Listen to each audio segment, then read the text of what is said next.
আসসালামু আলাইকুম, তাসরিমা নাহিদ আমন্ত্রণ জানাচ্ছি এনটিভির রাতের খবরে। ক্রাউন সিমেন্ট শিরোনাম দেখছিলেন, জানাবো পুরো খবর।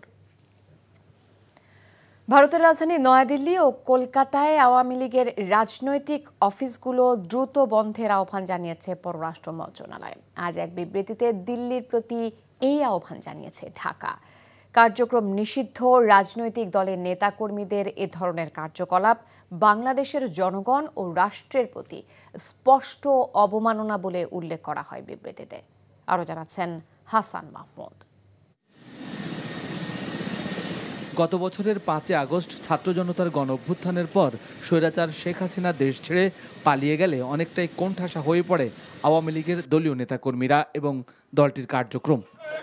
দলের শীর্ষ নেতৃত্ব ছেড়ে প্রতিবেশী দেশ ভারতে আশ্রয় নেন শেখ হাসিনা সহ আওয়ামী লীগের সিনিয়র নেতারা।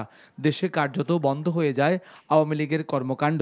ছাত্র জনতার আন্দোলনের পরিপ্রেক্ষিতে পরবর্তীতে সরকারের পক্ষ থেকে আওয়ামী লীগের কার্যক্রমকে স্থগিত ঘোষণা করা হয়। প্রতিবেশী দেশে আওয়ামী লীগের কর্মকাণ্ড নিয়ে সম্প্রতি বিবিসি এক চাঞ্চল্যকর সংবাদ প্রকাশের পর বিভিন্ন গণমাধ্যমও সে বিষয়ে সংবাদ প্রকাশ করে। প্রতিবেদনগুলোতে বলা হয়, কলকাতার কাছাকাছি এক উপনগরীতে দেখা মিলছে বাংলাদেশের প্রভাবশালী এক দলের শীর্ষ ও মধ্যসারির প্রতাপশালী নেতাদের, আর সেখানেই গড়ে উঠেছে আওয়ামী লীগের কার্যালয়। যদিও বাহ্যিকভাবে বোঝার উপায় নেই তার। জানা যায় ওই কার্যালয়টি ছিল একটি পুরনো বাণিজ্যিক দপ্তর। বিভিন্ন গণমাধ্যমে এসব সংবাদের পর এবার এ নিয়ে আনুষ্ঠানিকভাবে বিবৃতি দিল পররাষ্ট্র মন্ত্রণালয়।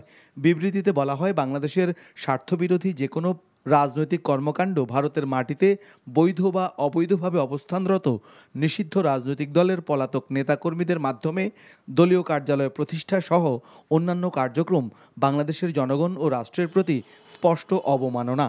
এ ধরনের ঘটনা বাংলাদেশ ভারতের সুসম্পর্ককে ক্ষতিগ্রস্ত করে এবং দেশের চলমান রাজনৈতিক রূপান্তরের উপর গুরুতর প্রভাব ফেলতে পারে। উত্তেজিত হতে পারে জনমত, যা দুদেশের সম্পর্ক জোরদারের প্রচেষ্টাকে বাধাগ্রস্ত করতে পারে। তাই এ ধরনের কার্যালয়গুলো বন্ধ করতে ভারত সরকারের প্রতি বিবৃতিতে আহ্বান জানায় পররাষ্ট্র মন্ত্রণালয়। Hasan Mahmud, NTV news, Dhaka. এদিকে বাংলাদেশ সরকারের প্রকাশিত বিবৃতিকে ভুল হিসেবে অবহিত করেছে ভারত। দেশটির পররাষ্ট্র মন্ত্রণালয় জানিয়েছে, নিজেদের মাটি থেকে অন্য দেশের বিরুদ্ধে রাজনৈতিক কার্যকলাপ পরিচালনার অনুমতি দেয় না ভারত। বুধবার ভারতীয় পররাষ্ট্র মন্ত্রণালয়ের মুখপাত্র রণধীর জয়সওয়াল বলেন, ভারতে আওয়ামী লীগের সদস্যদের বাংলাদেশ বিরোধী কার্যকলাপ কিংবা ভারতীয় আইনের পরিপন্থী কোনো কর্মকাণ্ড সম্পর্কে তারা অবগত নয়। ভারত সরকার তাদের মাটি থেকে অন্য দেশের বিরুদ্ধে রাজনৈতিক কার্যকলাপ পরিচালনার অনুমতি দেয় না বলেও উল্লেখ করেন তিনি। একই সঙ্গে জয়সওয়াল আশা প্রকাশ করেন, বাংলাদেশে দ্রুত, অবাধ, সুষ্ঠু এবং অন্তর্ভুক্তিমূলক নির্বাচন অনুষ্ঠিত হবে।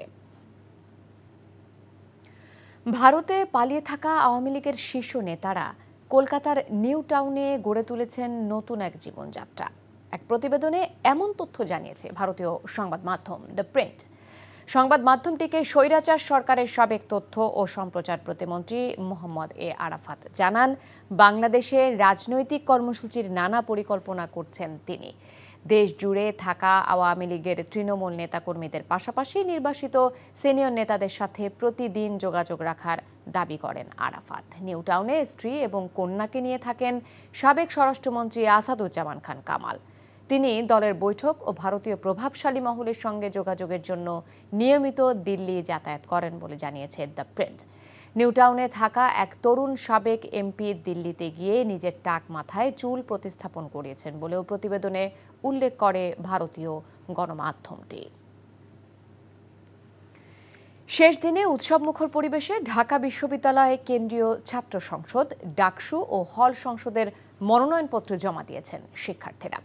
এরই মধ্যে ছাত্রদল, ছাত্র শিবির, গণতান্ত্রিক ছাত্র সংসদ, বাম ছাত্র সংগঠন সমর্থিত ও স্বতন্ত্র শিক্ষার্থীদের 9টি প্যানেল মনোনয়নপত্র জমা দিয়েছে।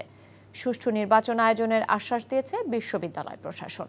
নূর হোসেন জানাচ্ছেন বিস্তারিত।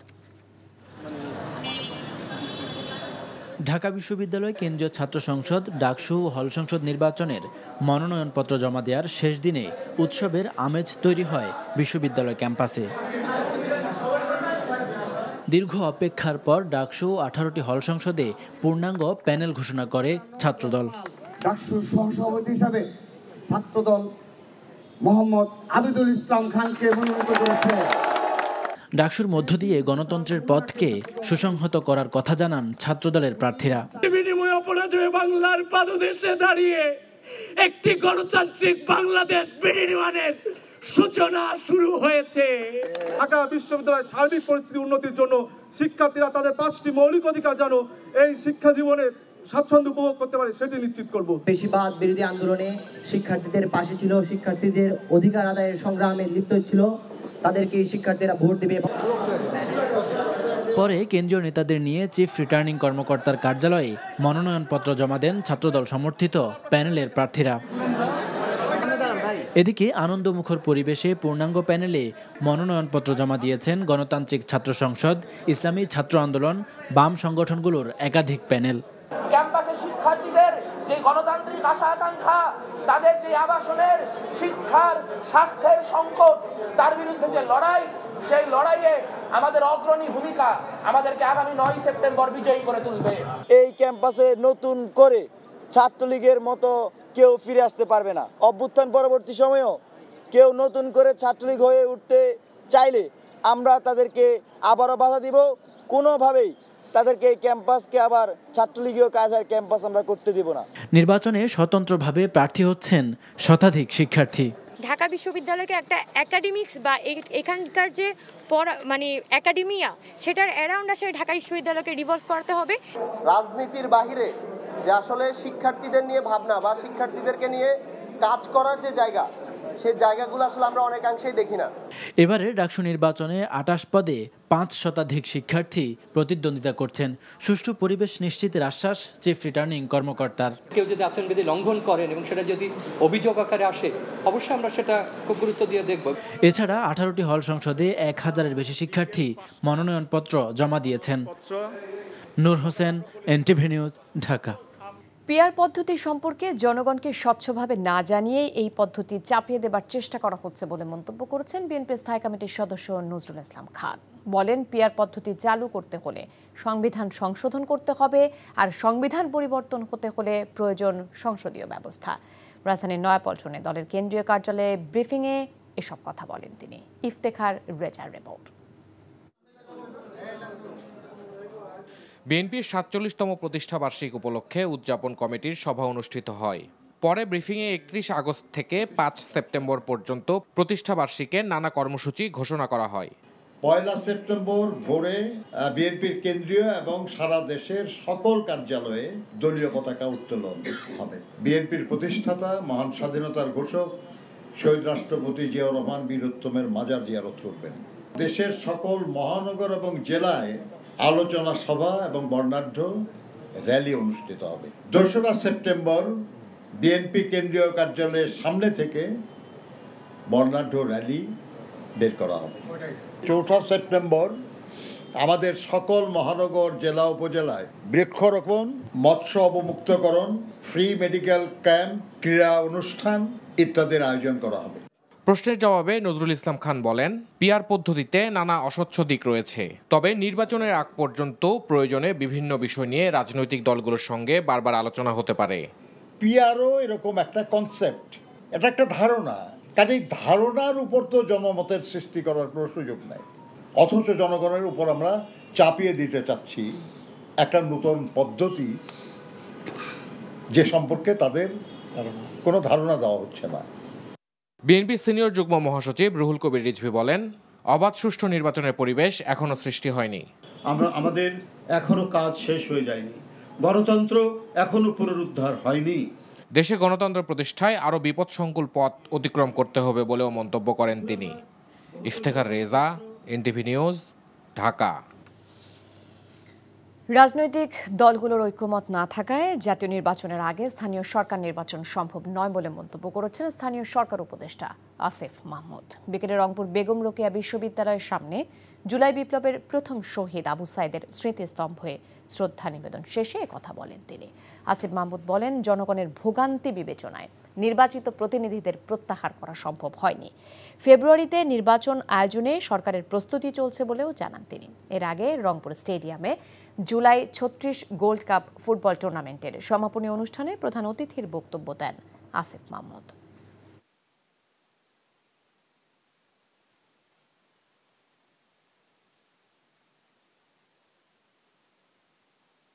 নির্বাচনের বিষয়ে সরকার ফেব্রুয়ারিতে নির্বাচন দেওয়ার জন্যই সকল ধরনের প্রস্তুতি গ্রহণ করছে। আপনারা দেখেছেন বিভিন্নভাবে সরকারের ইউনিয়ন পরিষদ এবং ওয়ার্ড পর্যায়েও যদি আমরা সেটা ভেঙে দেই তাহলে সেটা পরিচালনা করার জন্য আমাদের পর্যাপ্ত পরিমাণ অফিসার নেই এবং এটা একটা বড় জাতীয় সংকট তৈরি হবে।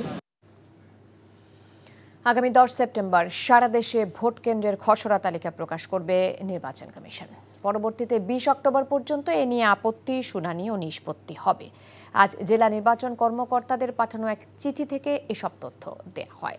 জাতীয় সংসদ নির্বাচনের লক্ষ্যে ভোট কেন্দ্র স্থাপন ও ব্যবস্থাপনা নীতিমালা 2025 অনুসারে গণপ্রতিনিধিত্ব আদেশ 1972 অনুযায়ী ভোট কেন্দ্রের তালিকা সংরক্ষণ ও চূড়ান্ত করার পর তফসিল ঘোষণার 25 দিন আগে গেজেট প্রকাশের বিধান রয়েছে।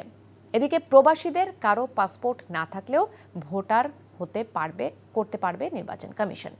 ইসি অনুবিভাগের পরিচালক খান আবিব শাহানুর খানের সই করা স্ট্যান্ডার্ড অপারেটিং প্রসিডিওর এসওপি সংশোধন করে এতে এই নিয়ম সংযুক্ত করা হয়। এতে বলা হয়, পাসপোর্ট না থাকলেও দেশের এনআইডিধারী 3 জনের কাছ থেকে প্রত্যয়ন দিলেই গ্রহণ করা হবে।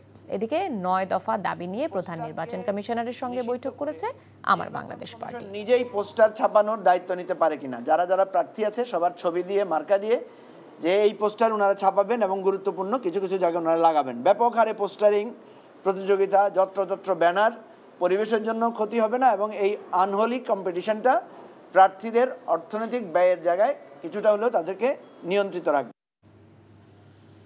নির্বাচনকে সুষ্ঠু ও নিরপেক্ষ করার জন্য সরকারের উচিত সকল রাজনৈতিক দলের সাথে আলোচনা করা, এমন মন্তব্য করেছেন জামায়াতে ইসলামের নায়েবে আমির সৈয়দ আব্দুল্লাহ মোহাম্মদ তাহের। রাজধানীর ইউনাইটেড হাসপাতালে বিএনপি মহাসচিব মির্জা ফখরুল ইসলাম আলমগীরের স্বাস্থ্যের খোঁজখবর নিতে গিয়ে এমন মন্তব্য করেন তিনি।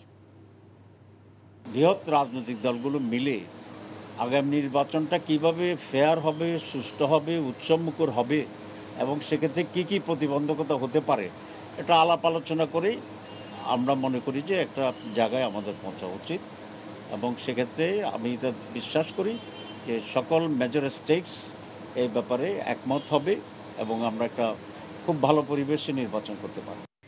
ইউরোপ, জাপান, কোরিয়া সহ উন্নত দেশগুলোতে দক্ষ শ্রমিক পাঠাতে জোর দিয়েছে সরকার।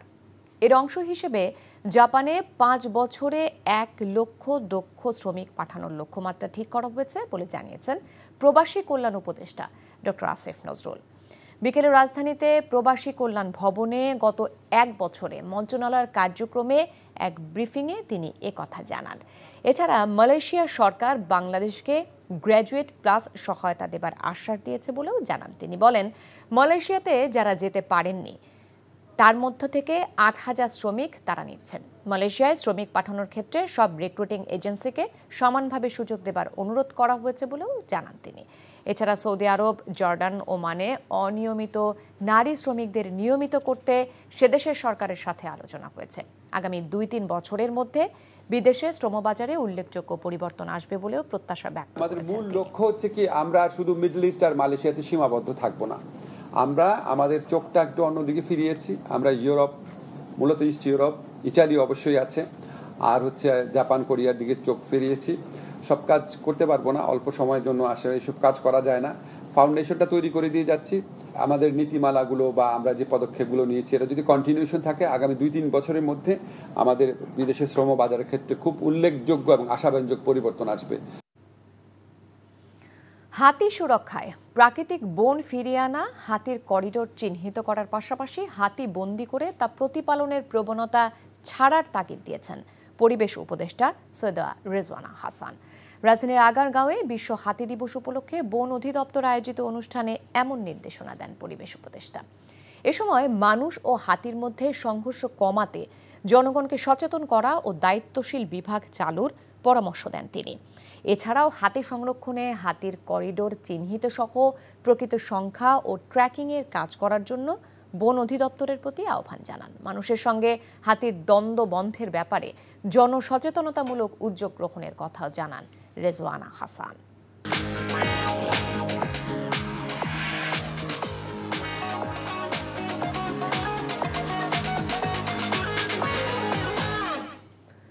মার্কেন্টাইল ব্যাংক অর্থনীতির খবর। ভোক্তাবান্ধব, সাশ্রয়ী মূল্য এবং পরিবেশ সুরক্ষা নিশ্চিত করতে ক্যাব প্রস্তাবিত জ্বালানি নীতি 2024 বাস্তবায়ন বিষয়ক আলোচনা সভা অনুষ্ঠিত হয়েছে। সকালে ঢাকা বিশ্ববিদ্যালয়ের মোজাফফর আহমেদ চৌধুরী অডিটোরিয়ামে এই আলোচনা অনুষ্ঠিত হয়। আলোচনায় জ্বালানি সরবরাহ ব্যবস্থায় লুণ্ঠন এবং অতিরিক্ত মুনাফা অর্জনকে জ্বালানি ভোক্তা বান্ধব করার প্রধান অন্তরায় হিসেবে অভিহিত করেন বিশেষজ্ঞ আলোচকরা। এনার্জি রেগুলেটরি কমিশনের জ্বালানির মূল্য নির্ধারণে ভোক্তাদের অংশগ্রহণ থাকে না বলেও অভিযোগ করেন বক্তারা। অনুষ্ঠানে প্রধান অতিথি ছিলেন বাংলাদেশ জ্বালানি ও বিদ্যুৎ গবেষণা কাউন্সিলের চেয়ারম্যান মোহাম্মদ ওয়াহিদ হোসেন।